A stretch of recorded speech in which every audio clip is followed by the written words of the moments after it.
Status screen has extra features that you can use to help you complete your job successfully. You can do things such as taking a picture, uploading a picture, viewing any images that you have taken or uploaded, creating a purchase order, viewing site history, changing the status of your call, viewing or adding equipment that's located on the site, or viewing your performance screen. To add a new purchase order to a current job, you begin by selecting the Purchase Order button. This will display the purchase order search window. If there are already purchase orders that are on file and you need to make adjustments, you'll simply select the purchase order you wish to adjust and hit your select key. Since we do not have any current purchase orders on file, we're going to go ahead and create a new one. To create a new PO, you simply select your new PO option, and that will bring you into the purchase order entry screen. The first thing you're going to do is select your vendor. You can perform a search by typing in the vendor's name and hitting your Done key. This will go ahead and display a list of vendors that you are able to choose from.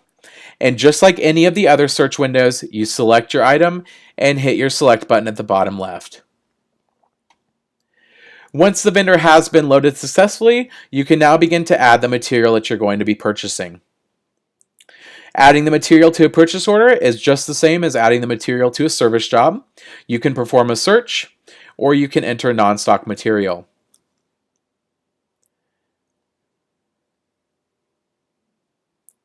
Once your material has been entered in, you are able to go ahead and hit Save to generate a purchase order number for you located at the top left-hand side of the screen. This is only available for purchase orders where you need to add stock for certain calls. This is not for truck stock. Truck stock purchase orders still need to be ran through the office in order to get that created. The History button is going to give you all of the site history that's been done on this particular service address. To view any of the previous information for any of the service calls before, you'll go ahead and begin by selecting the service call you wish to view. Once selected, the call details and the task details below will begin to populate with what was completed. If you're on a service job and you need to leave the site for any reason, or the job is being rescheduled to the next day, you're going to use the Change Status option. By selecting Change Status, it's going to ask you to choose the reason you're changing the status, whether you are on a rest break, you are waiting for HOA to approve, you are on a break for lunch, pretty much what you are going to want to put as far as the current status of this job goes. We'll go ahead and say that we are on a rest break, and we'll click Submit.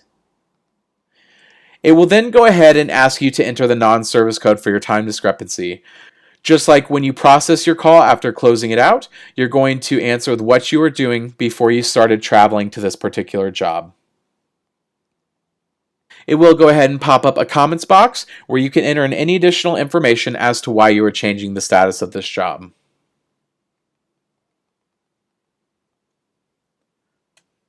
Once that's been completed, your call status button at the top will now say Travel. If this is a job that needs to be rescheduled until the next day, you will then need to go ahead and contact dispatch, letting them know that this call needs to be moved. Once that's been done, you can go ahead and hit back to go back to your service manager. Equipment allows you to add or view any previously installed or previously added equipment on this particular service location. To add a piece of equipment, you simply select Add Equipment, and you'll choose your equipment type. Once that's been selected, you will then enter your manufacturer,